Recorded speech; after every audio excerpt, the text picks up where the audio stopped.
Now we reacting to his story. Now it reached 2.11 million.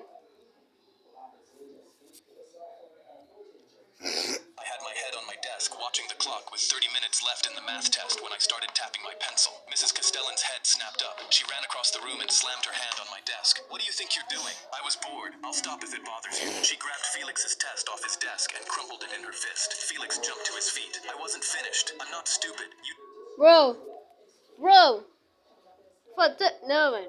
two have been cheating all year." She grabbed each of us by an elbow They were cheating? No. They wasn't cheating. How? and dragged us out into the hallway. She got on her walkie-talkie and called for security. 2 guards in polo shirts caught up to us with kids watching from every doorway. Felix and I kept telling them we didn't cheat, but they wouldn't How they are cheating? How? They have no proof. even look at us. They walked us to Principal Marlowe's office and sat us in chairs that were too small for us. Mrs. Castellan marched up to his whiteboard, uncapped a marker, and started drawing tap patterns. 3 short taps means add. 2 long taps means subtract. 5 quick taps means 12. I cracked his whole code. Felix raised his hand from his too small chair. "Sir, none of the answers are 12. Principal Marlowe flipped through the test packet. "He's right. That isn't a code. He was just tapping his pencil." Felix shrugged. "I'm just smart, sir." Mrs. Castellan's mouth opened and closed while Principal Marlowe uncapped his pen. "Written warning. Week suspension. I'll be calling their parents to apologize for you." Walking back to class, Felix elbowed me. "Dude, that was close. She almost had it. 5 quick taps means 10, not 12. I smiled. Huh. Yeah, who would have thought we almost got caught? We walked back into class laughing. I had my head on my desk. I went to buy some coins for my video game, but the price was too high. My mom was already working 2 jobs just to survive and was so proud we were finally being able to pay rent on time. I didn't want to ruin that by spending her money, so I went onto YouTube to look for a way to get coins for free. I found a glitch where I could So, all of those were fake. All of those were fake. I tried doing that, but I don't want to get myself in trouble. But it doesn't work. actually buy the coins, but while the transaction was processing, cancel it, and the coins would still go to my account. It worked, and when I checked my mom's card balance online, I saw the payment never went through. I did it again the next day, and again her balance was the same. I decided not to tell my mom because she'd just worry, and for the next week I used the glitch at... So, imagine if your mother got money, go down, and it turned nothing left. This is so bad. You won't have to pay rent. And I feel sorry about that. Every waking moment. I even skipped school and stayed up through the night to spam it as much as I could, and by the end of the week I'd accumulated over 10 million coins. I was one of the richest in game players. But then one day my landlord knocked on the door and told me to remind my mom to send rent. When she got home from work I told her, and she made a confused face. The rent should be on auto pay as long as there's enough in my account. She opened her laptop to check. I was on my game in the other room when suddenly she stormed in, red in the face and holding her laptop. I saw the number and my jaw fell. Minus $16,000. See what I meant? See what I meant? Done nothing happened. Nah, man. You're in big trouble. Over $16,000 in charges from your video game, she yelled at me. I immediately went pale and knew I had to tell her. I explained the YouTube tutorial and what I'd been doing, all while my... That was fake, you idiot. That was fake. Maxed out characters were getting killed in the background. When my mom heard what I'd done, I expected her to yell, maybe hit me. Instead, her face became a normal color, and she just smiled. "Oh, that's fine, honey." She walked out and shut the door. We were evicted next month, and when checking into the homeless shelter, I tugged my mom's sleeve. "I'm sorry." She smiled at me. "Sorry for what, honey?" Then she turned back and continued humming. "I think I broke my mom, and now I have nowhere to even play my game." I went to buy some coins for my video game.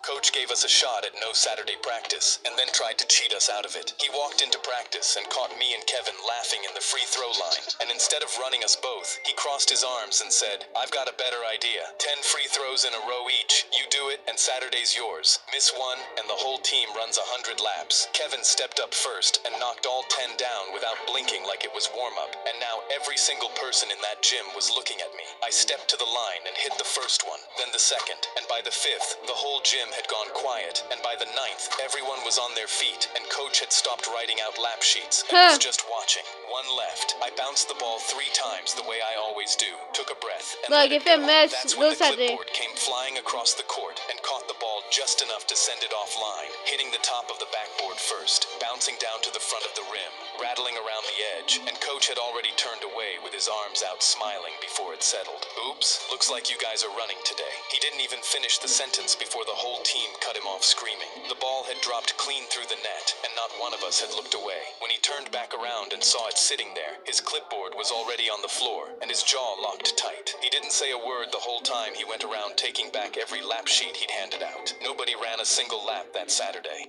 Coach gave us a shot at no Saturday practice, and then tried to cheat us out. My family was putting my dog down on Monday, so I took him somewhere he could be free. Duke had been in a cage in our laundry room since I was 8. He barked all day because nobody let him out. Mom said the barking was the problem, but I knew the cage was. Friday after dinner, my dad called the vet. That dog goes Monday. My mom didn't even look up from her plate. I wasn't going to let that happen, so I thought of Grandpa. He lived 3 hours away on a farm. The one time he visited, he slipped Duke Bacon under the table and said, "This dog needs a yard." If anyone could give Duke what he needed, it was him. So that Saturday night, I waited for my parents to fall asleep. At 2 in the morning, I crept past their bedroom into the laundry room. I lifted the latch on the cage, and Duke didn't make a sound, like he knew. I clipped on his leash, and we walked 2 miles to the train station in the dark. The clerk behind the glass asked where my parents were. I pointed at the bathroom and told him my dad sent me to buy the ticket while he was inside. I slid all my piggy bank money under the glass. He paused for a long second, then pushed a ticket back through. On the train, I took the back row, and Duke curled up under my seat. My phone started buzzing, and I pulled it out of my pocket. It was Mom,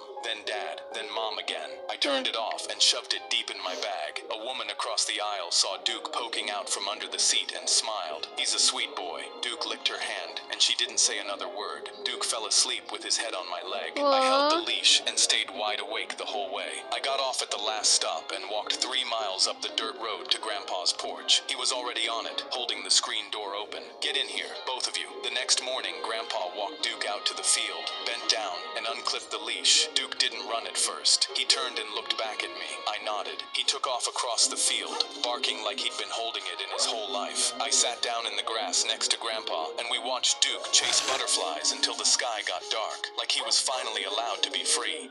My family was putting my...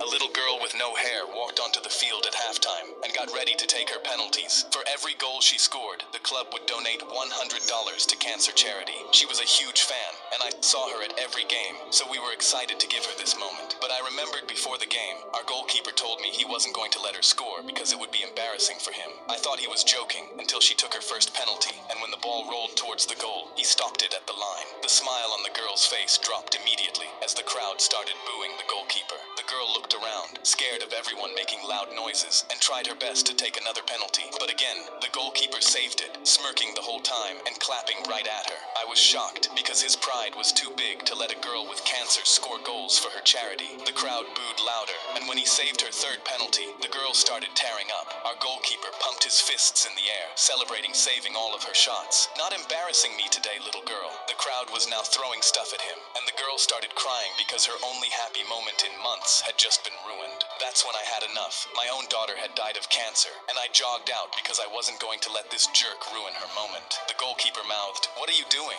But I just smirked at him and gently asked the girl to pass me the ball. Then I kicked it from 15 feet out as hard as I could. The keeper dived, but it hit his face just like I aimed it. He immediately dropped to the floor and put his hands over his nose, groaning in pain, and that's when I passed the ball back to the girl. She quickly took a shot, and the ball flew into the net. The whole stadium erupted, and I put the girl on my shoulders while she laughed and pointed at the goalkeeper, rolling around with a broken nose. He was now way more embarrassed than he would have been had he just let her score, especially when the announcer yelled "goal" over and over.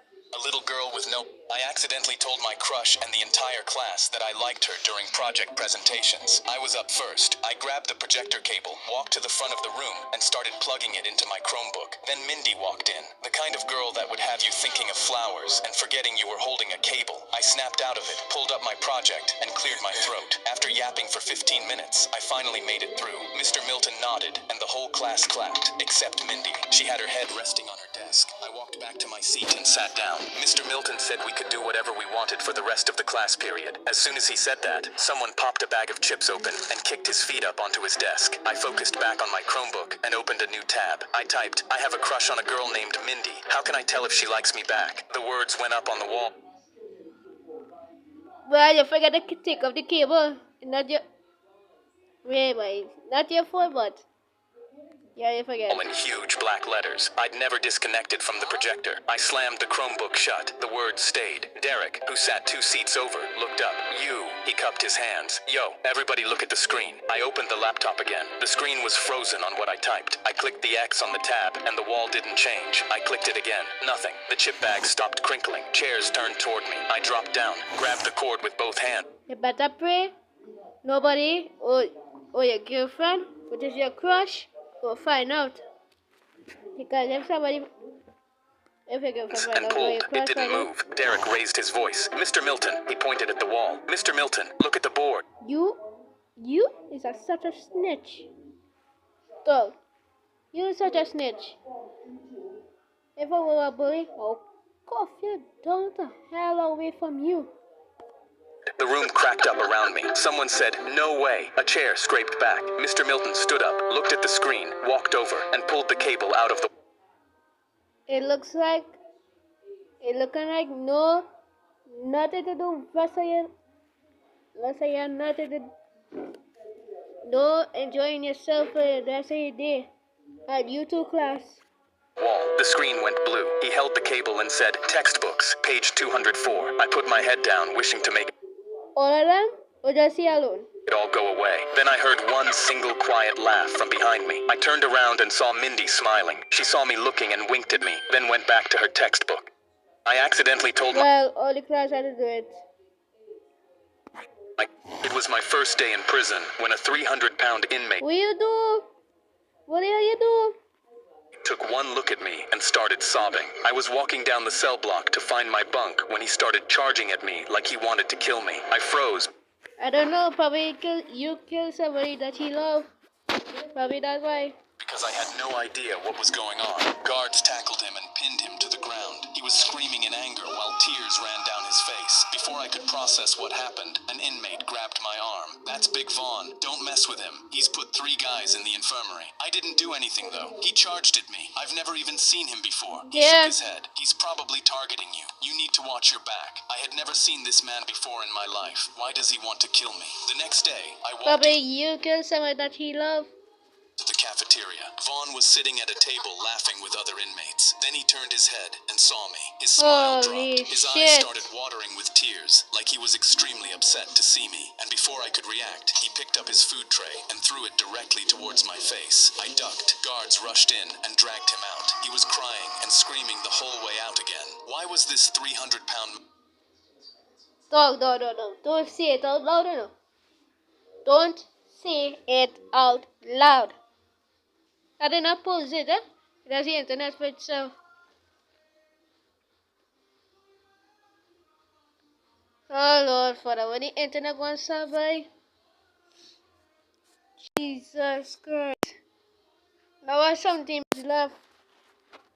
When is internet going to stop? Man crying. An inmate next to me said, "What did you do to him?" I swear I've never seen him before. That's weird. He's cool with everybody else. I was scared because I didn't know how far he would take his hatred. Around you. When is internet going to stop settling? Towards me. And later that night, when the cell block was quiet, I was walking back from the bathroom when I heard footsteps behind me. I turned around. Vaughn was right behind me. I looked down and saw that he had a sharpened piece of metal in his hand, and I knew he was ready to attack me. I backed into the wall. He pinned me. The blade was inches from my face. He was crying again. I put my hands up. "I don't want any problems. Why do you hate me so much? I never did anything to you." He inched it closer. "It's because you look just like him." "Like who? What are you Yeah, like who? talking about?" His hand was shaking, and suddenly his arm dropped. He slumped against the wall, sobbing. "You look like the man who killed my daughter. I almost killed him." Yep. That is what I meant. That you killed somebody that he loved, which is his daughter. For what he did, and they arrested me, not him. He got away with it because he lied to the court and said I was the one to kill my own daughter. His voice cracked. "I just miss my daughter." Before I could say anything, guards burst through the door. They saw Vaughn holding the contraband piece of metal, handcuffed him, and dragged him to solitary. No one's seen him since. It was my first day. So the other man who just looked like this guy here. in prison. Kill somebody? I thought my mom was cheating, but the truth was so much worse. I woke up at 2 a.m. to her crying in the bathroom, whispering, "I hate myself," over and over. And the next morning she flinched when Dad kissed her forehead. When I asked her if everything was okay, she locked herself in her room and called someone. I have to tell him. He's going to hate me. Now my son knows too. I had a bad feeling and dug through her closet where I found a half-packed suitcase and a business card for a divorce lawyer. I found a one-way flight ticket to Cleveland open on her laptop, and for the next 3 days, I watched her skip dinner when Dad was eating. She wouldn't look at him, and when he asked if she wanted to watch the Lakers game with him, she went upstairs to pack her things while crying. I saw my dad buy her flowers to apologize in case he'd done something wrong, and my heart broke. I had to tell him. He was in his office watching NBA highlights when I told him Mom was having an affair. I showed him the divorce lawyer business. Wait, an affair? Wait. Sarah L. Mitchell, divorce and family law attorney. That is the fakest number. Michelle, what the hell? This card, I could see his heart shatter. We walked into the kitchen to confront Mom together and found her on the floor sobbing over a laundry basket. Dad said, "I know you've been cheating on me." Mom looked up and wiped her tears. "I haven't, I swear." I froze, and my dad crossed his arms, then explained the divorce lawyer, the calls our son has been telling me about. Mom started crying again and reached into the laundry basket. She said, "I know you'll never want to see me again after this," and pulled a card from Dad's jeans and held it up. It was a signed LeBron James rookie card, completely crumpled and ripped. Mom said through tears, "I accidentally washed your card." My dad's eyes flew open in rage, but I stared in disbelief and yelled, "All this over a card?" My dad grabbed it from my mom's hands and held it to his chest. "It's not a card, it's the king." His eyes filled with tears, and he walked away, cradling the LeBron James rookie card. I thought my mom was cheating, but the truth was so...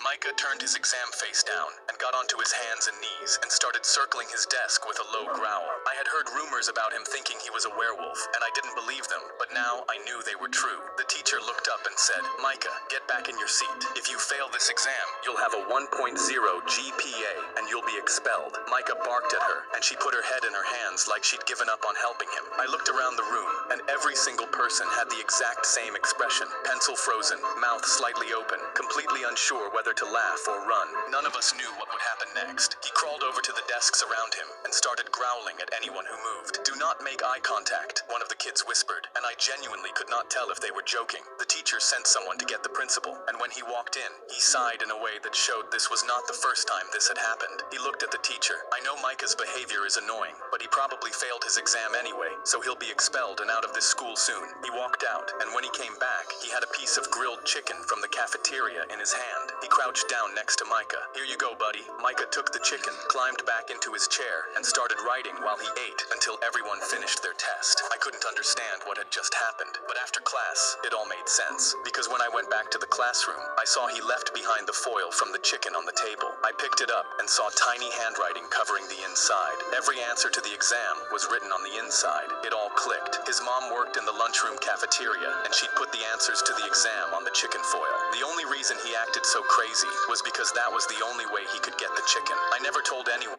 Are you serious? That's over for that? Since 3 o'clock. I tried.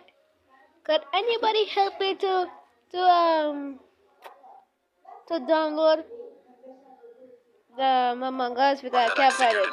But when the test scores came back, Micah had the highest result in the school. He graduated that year and told everyone he was going to study zoology. Micah turned his exam face. Wait, who's placed second? That I'd figured it out. But when the test scores came back, Micah Johnson, A+. Sarah Clan. Where his name?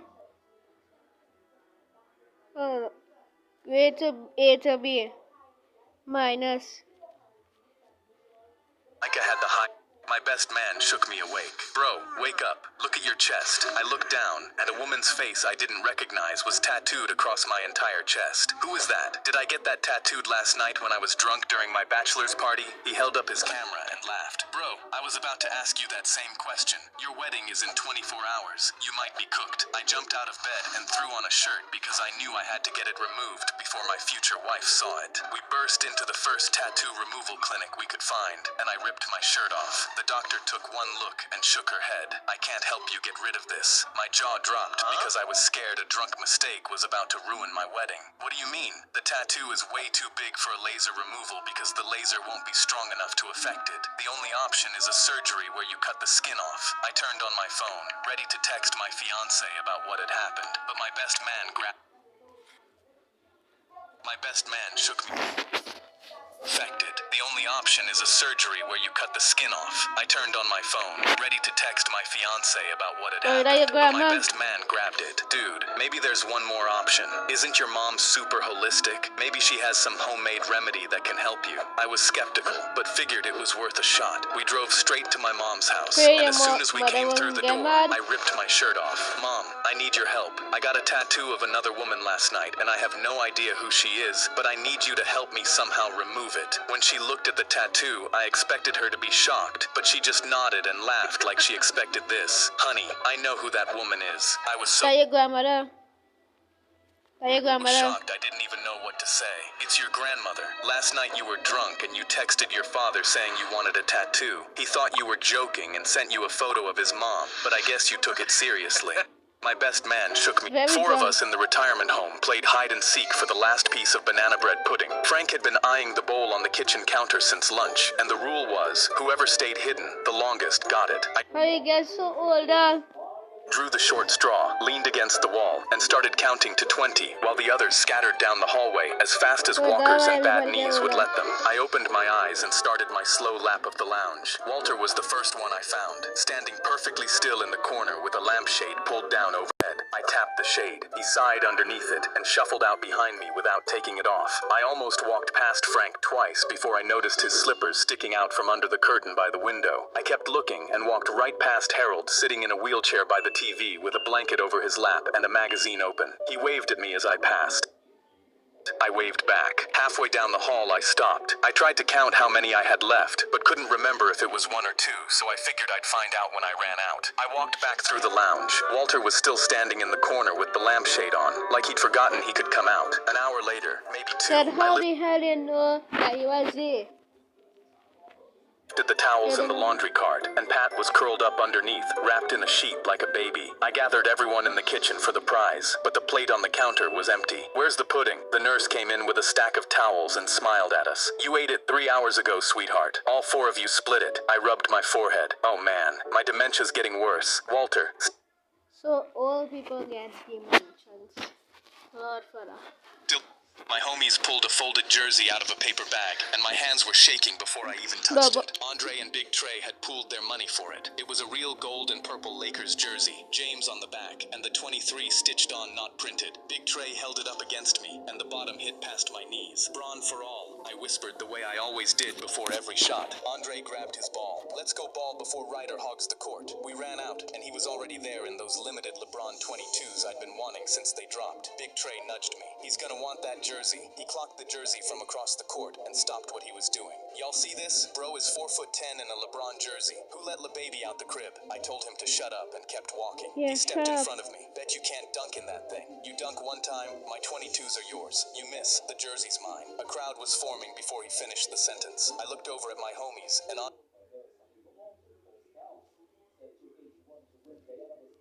Oh Lord father. When is circling things up in my now I have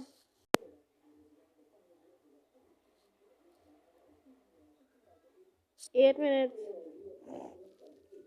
Lord father. Still circling because my shepherd is in it. And that cap at the subject nothing so pull up this. That one.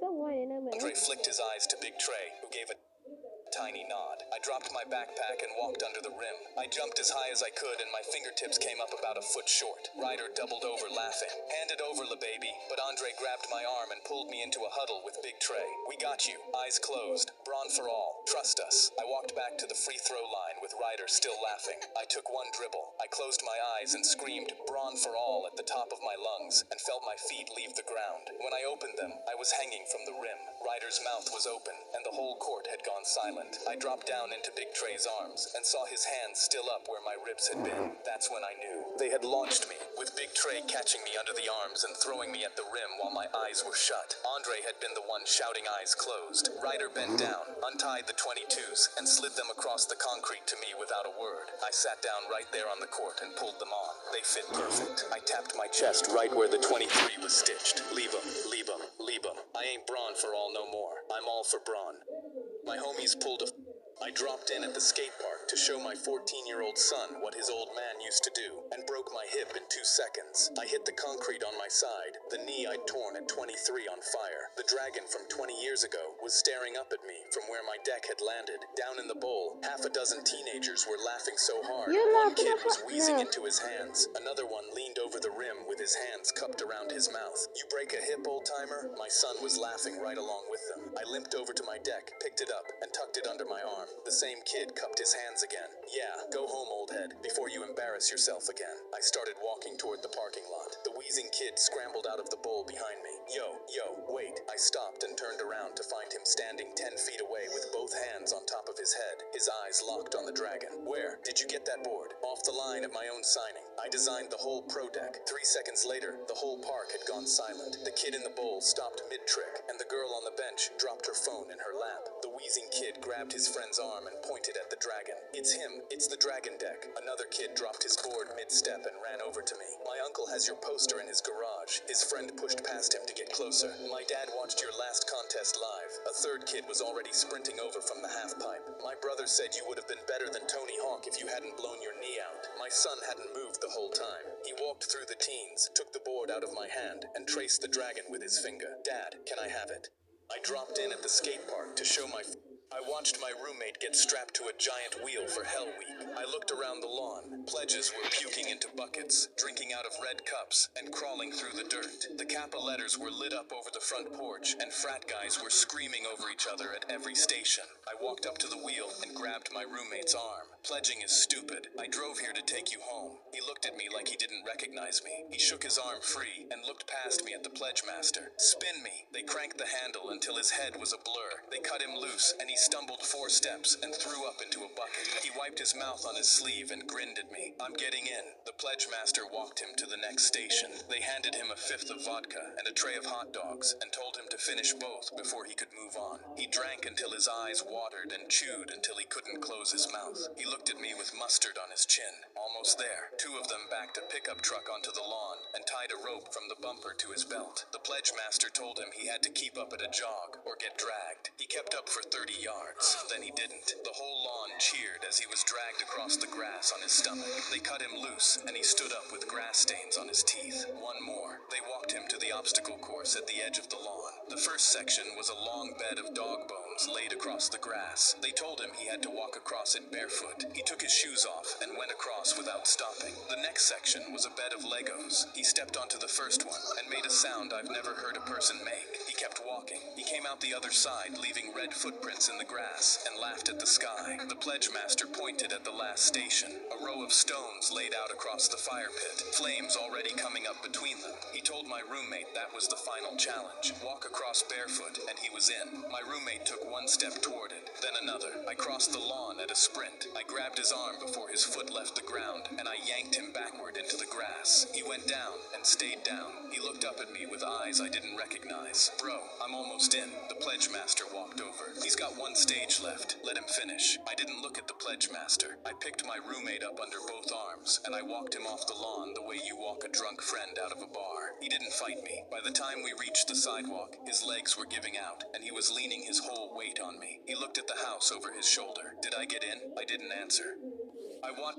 I made a kid cry at my son's career day, and I'd do it again. On the way there, Liam begged, "Please don't come, Dad. I don't want you to be sad. I don't want you to be the only one without a parent." I walked into that classroom, and every other parent was dressed in a suit. Accountants, therapists, one guy was even a heart surgeon. I had my best outfit on because I wanted Liam to know his dad mattered just as much as anyone else's. When it was my turn to present, one kid, I'll call him Benjamin, took one look at me and started laughing. He pointed at my wrist. "Your watch is fake. You look like a bum." I held it up. "My dad got me this from Walmart when I was a kid, and I've worn it every day since." Benjamin yelled out that I looked like the kind of guy who wears Walmart watches, and the other kids started laughing. I looked across the room and saw my son put his head down between his hands. I cleared my throat and started talking about my job as a waste collector in New York City, and how jobs like mine are the backbone of society because we do the work nobody else wants to. Benjamin shouted, "Waste collector? That must have been where you found Liam." The whole class burst out laughing, and I watched my son's eyes fill with tears. He could say whatever he wanted about me, but he just came after my son.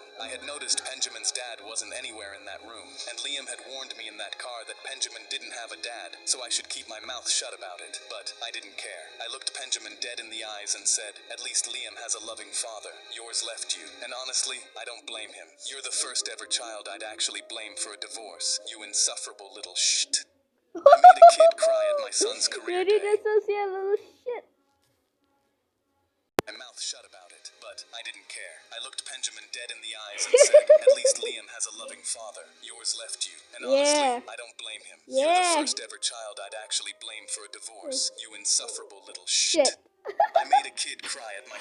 The principal announced, "Code Red, this is not a drill." 4 times. Code Red meant there was a shooter, and we needed to lock the door, turn off the lights, and hide. But our substitute, Mr. Pell, was standing next to the open door with the lights still on, and said, "I'm only allowed to follow your teacher's lesson plan, and it just says to do your worksheet, so you're going to keep doing the worksheet." Every other classroom had already locked their door and turned off the lights. A kid in the back stood up. "Mr. Pell, we need to hide or we're going to die. If your teacher sees the worksheet isn't done, I'm going to get fired." A girl screamed down the hallway, and then we heard 2 loud popping sounds. "Mr. Pell, that was a weapon. Please close the door." Mr. Pell laughed. "That was a chair falling over. Sit down." Then a girl said, "The news says there's a shooting here. Please close the door. You need to listen to the lesson plan, not the news. Now be quiet and do your work." That's when I had enough. I ran to the door and pushed it shut. I locked it and flipped the lights off. Mr. Pell gasped, "How dare you disobey the lesson plan? I hope you get fired." "Everyone hide," I said. Everyone hid in the back of the classroom. Mr. Pell still tried to unlock the door, but I blocked him. "I'm not dying because of you."